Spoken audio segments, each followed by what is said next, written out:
Nama saya Arniana Wukalalu. Tugas ini merupakan tugas mata kuliah Sosiologi Politik. Dalam video ini akan menjelaskan bagaimana hubungan kehadiran virus corona dengan kehidupan keagamaan masyarakat saat ini. Baik, berbicara mengenai virus corona dari beberapa bulan yang lalu hingga saat ini masih terus terjadi. Kita ketahui bersama bahwa virus ini virus yang berbahaya yang pertama kali berasal dari kota Wuhan yang berada di negara Cina. Virus ini hidup di kelembapan udara yang dingin dan akan mati jika berada di suhu udara yang panas. Jadi virus ini telah menimbulkan kematian yang cukup besar di berbagai negara. Kehadiran virus corona telah menjadi pandemi global. Banyak negara yang panik akan virus tersebut. Untuk mengantisipasi virus tersebut, setiap negara telah menerapkan beberapa kebijakan. Salah satu negara saat ini yang menghadapi masalah virus corona adalah negara kita sendiri, yaitu negara Indonesia.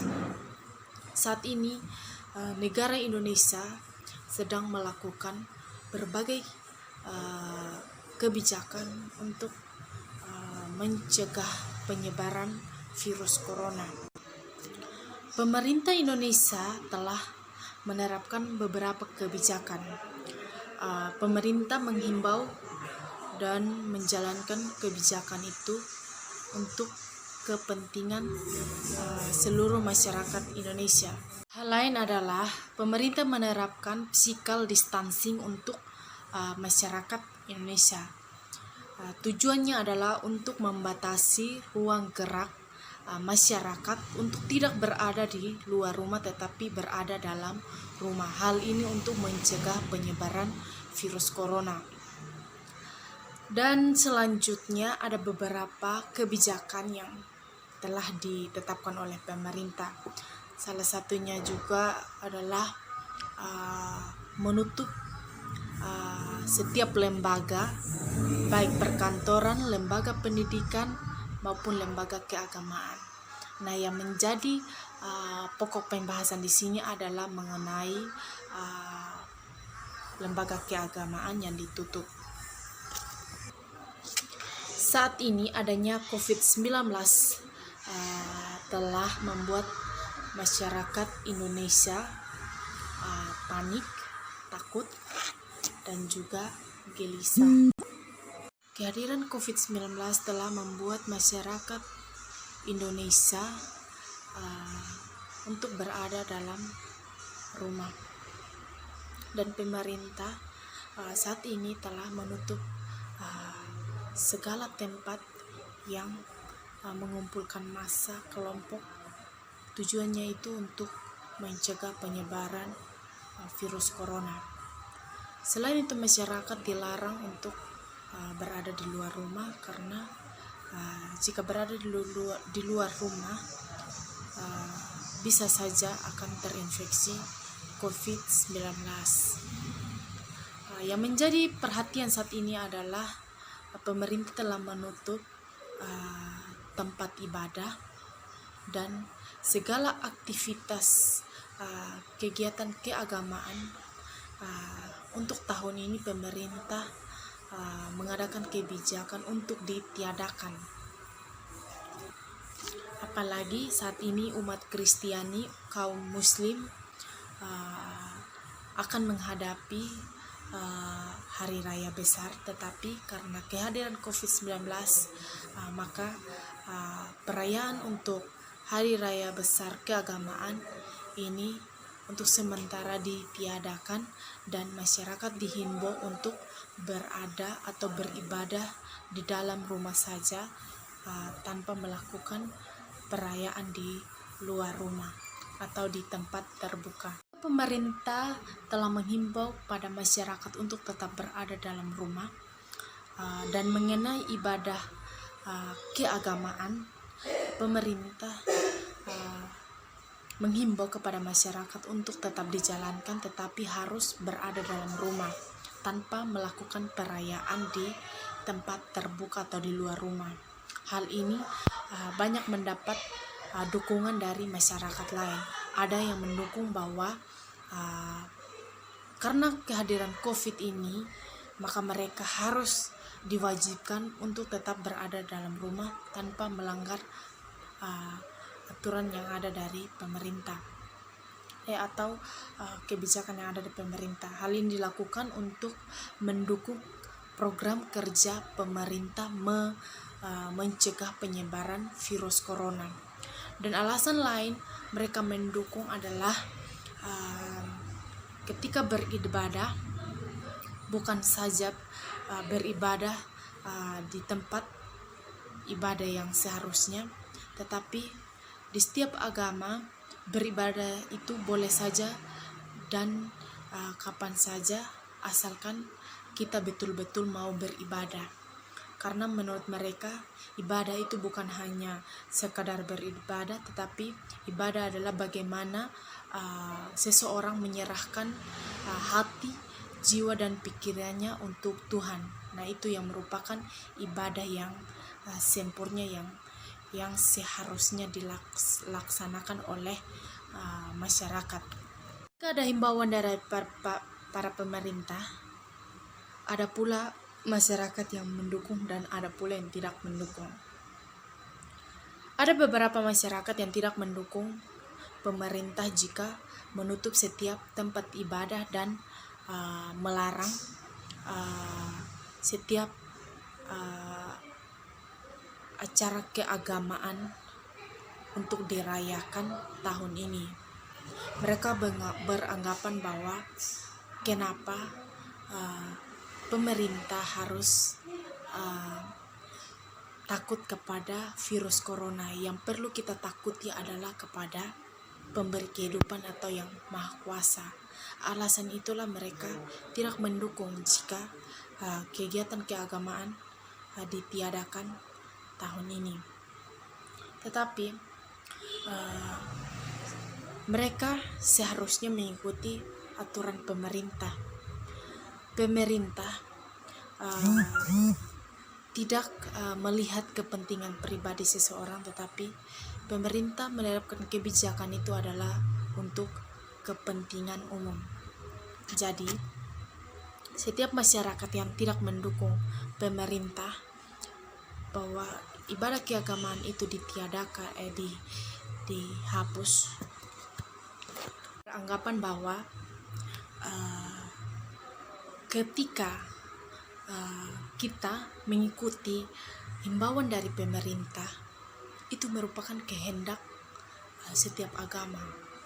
Di setiap agama itu telah dikatakan bahwa pemerintah itu merupakan utusan dari Yang Maha Kuasa yang diberikan hikmat kebijakan untuk melindungi setiap manusia. Jadi meskipun setiap hari raya besar agama itu seharusnya dilaksanakan, tetapi kita harus melihat bahwa kehadiran COVID ini telah mengancam setiap kehidupan manusia. Jadi Tuhan telah memberikan kita hikmat akal untuk berpikir bagaimana menghindari kehadiran COVID-19 ini. Jika ada himbauan dari pemerintah, tentu ada yang mendukung dan ada yang tidak mendukung dari masyarakat. Tadi saya sudah menjelaskan ada yang mendukung dan alasannya itu saya sudah jelaskan. Dan yang berikutnya adalah ada yang tidak mendukung. Alasan mereka tidak mendukung karena mereka mengatakan kenapa pemerintah harus takut kepada virus corona. Kenapa tidak takut kepada Tuhan atau Yang Maha Kuasa. Mereka mengatakan tidak perlu takut untuk wabah virus corona ini. Mereka berpendapat bahwa untuk perayaan hari besar setiap agama itu tetap saja dijalankan.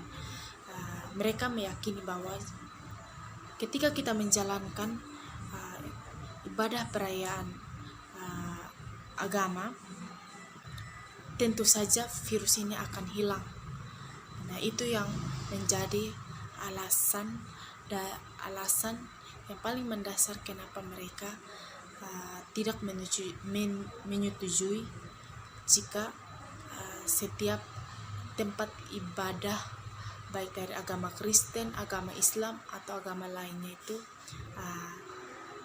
ditutup. Kehadiran COVID-19 tentu memiliki dampak positif dan dampak negatif dalam kehidupan sosial masyarakat. Yang pertama adalah dalam keagamaan. Sebelum hadirnya COVID-19, masyarakat akan melakukan ibadah atau akan merayakan hari besar agama di setiap rumah ibadahnya. Tetapi karena adanya COVID, maka setiap rumah ibadah itu ditutup sementara dan untuk kegiatan keagamaan dilaksanakan di rumah. Dan berikutnya adalah setiap orang yang bertemu, yang dulunya harus berjabat tangan, saling menyapa dan tidak menjaga jarak, karena kehadiran COVID-19 sekarang saat ini, masyarakat harus diwajibkan untuk jaga jarak dengan orang lain dan tidak boleh berjabat tangan. Nah, itulah yang menjadi dampak negatifnya corona. Hal lain juga yaitu pendapatan negara melemah, pendapatan masyarakat kecil melemah, dan ketersediaan makanan menurun sehingga menimbulkan banyak masyarakat yang kelaparan. Nah, hal ini yang perlu diperhatikan. Dampak positif dari corona yaitu menurut saya saat ini adalah yang pertama, kehadiran corona dapat menutup bar, klub malam, rumah bordil, kasino, dan tempat orang yang berbuat maksiat. Yang kedua adalah kehadiran corona mengajarkan kita untuk menghabiskan waktu di dalam rumah, karena biasanya masyarakat banyak yang melakukan mementingkan keperluan di luar rumah tanpa memperdulikan kebersamaan di dalam rumah. Yang ketiga adalah kehadiran corona mengajarkan kita untuk tetap berpegang teguh kepada keyakinan kita, meminta kepada Yang Maha Kuasa untuk tetap melindungi kita dan membuat kita terus bersyukur akan kehidupan yang ada di dunia.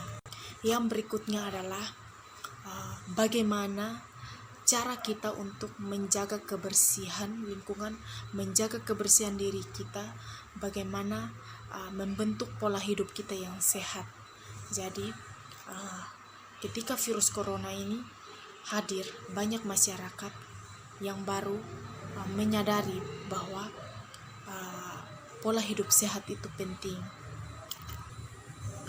Dampak lainnya juga adalah kehadiran corona mengajarkan kita juga untuk hidup saling membantu, tidak memandang orang yang kaya atau orang yang miskin.